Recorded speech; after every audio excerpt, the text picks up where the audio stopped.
Everybody knows I'm really into classic cars, right? So I don't even like to call them old schools. We got classic cars. You know, some of them old schools. We got some classic cars. So about a year and a half ago, I didn't drive it for like 6 months, but about a year and a half ago, I purchased a Bentley. It's a 1961 Bentley. It's called a Salon 2.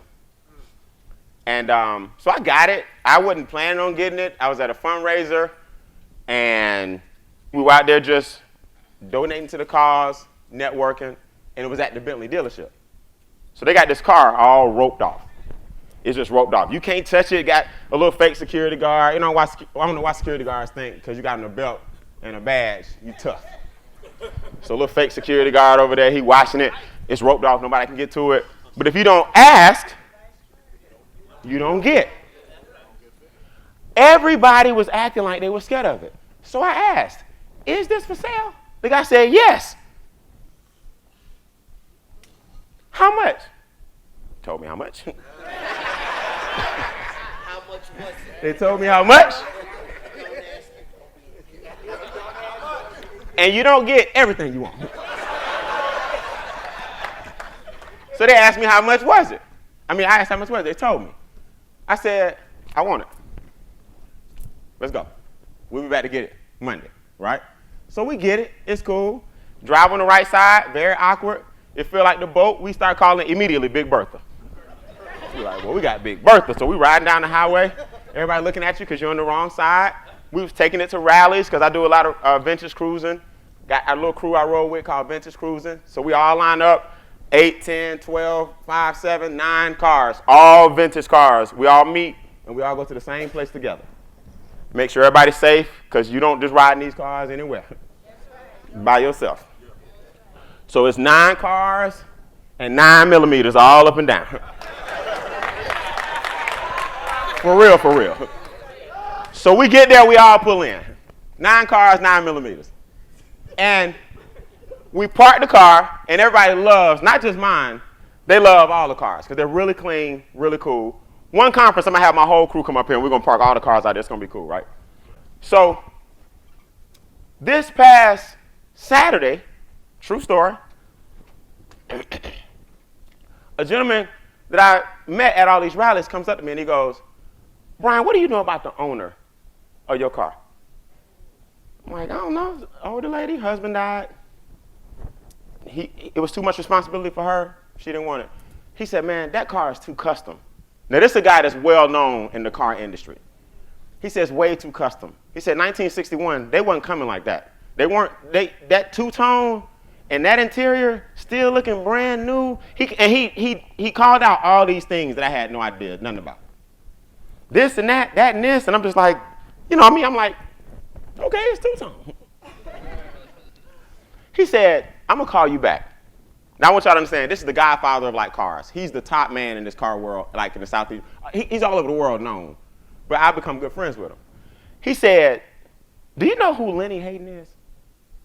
I said, no. He said, I know you wouldn't. He said, 1961, when that car was, not when it was built, but in the early 1960s when the car was built, they were only built, Brian, over in Britain, overseas. So it takes somebody with a lot of money and a lot of customization and a lot of patience and a lot of connects way back then to buy that car. I'm still like, so?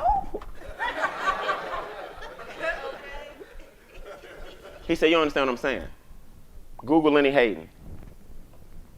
That was Lena Horne's husband. That's her Bentley I bought without even knowing. So I'm like, I'm confused. What exactly does that mean? He said, what you mean, what it mean? You are the owner of Lena Horne's Bentley? He said, I need to meet you at this car show. You can go Google it and look it up, called the Concourse. CONCOURS.org.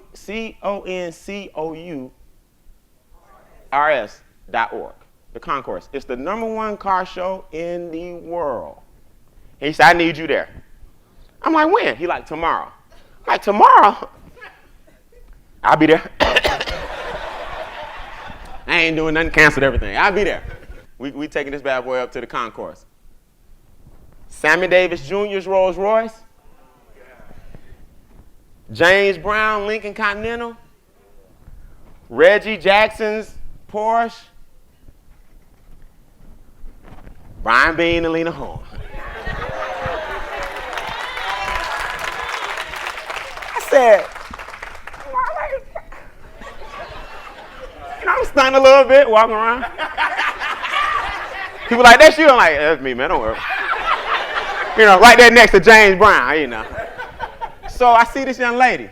She's light-skinned, and I keep looking at her. I know. And everybody's kind of surrounding her. I'm like, who is that? Then I look at the eyes, and they blue. That's Vanessa Williams.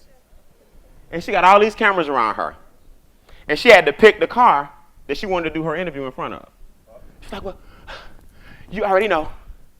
Lena Horne's been my idol for a long time. I'm like, that's what I'm talking about, Vanessa. I just can't see you in front of James Brown. However you do it. I just can't see you in front of his car, right? She like, I want to do it in front of this one. Because that's all free what? Publicity. So she doing her interview. She's like, I've loved this car for a long time, so I'm on the side. Now, let me tell y'all something about me. I'm not starstruck at all. I really don't care a lot about celebrities and stuff like that. My dad was huge back with Parliament Funkadelic, so I grew up with George Clinton and Isaac Hayes. All of them running around my house looking crazy with diapers and yarn in their hair, smoking, all kind of stuff. So I grew up with celebrities. So celebrities really don't bother me. So I stepped to the side while she was doing her interview. I'm like, this is pretty cool. Some said, Brian, you got to at least capture the moment. I don't normally do this. I said, Miss Williams, I said, I'm the proud owner of the car that you were talking about. You mind if I take a picture with it? She's like, with you? She's like, no, of course. Then she starts singing.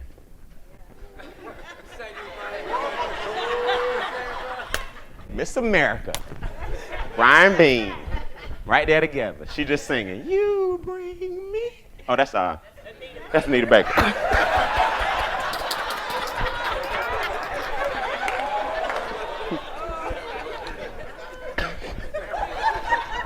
She sang something.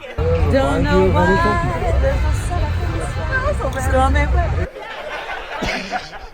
So what's my point? You buy an asset and then a name triples it in value because of whose it was. Now what will your name leave for your grandchildren? So they can say, that was my grandpa's whatever you buy, and it's 3 times valuable to your grandchildren because of your. But what can you do right now so that the value of your last name brings wealth to those generations behind you?